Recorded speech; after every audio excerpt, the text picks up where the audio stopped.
तर हे कशाचे हे आहे फुलं,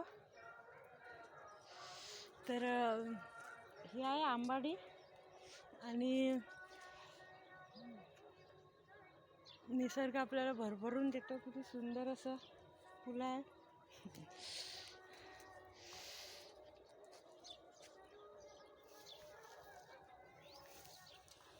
तुरीच्या शेंगा लागल्या, काही वारल्या पण आहे.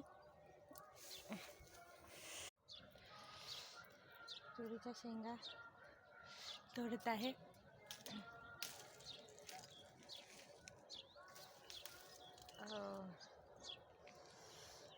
आपल्या शेतातल्या तुरीच्या शेंगा तोडून खाण्याची वेगळीच मजा असते. ताज्या ताज्या शेंगा आहे. तर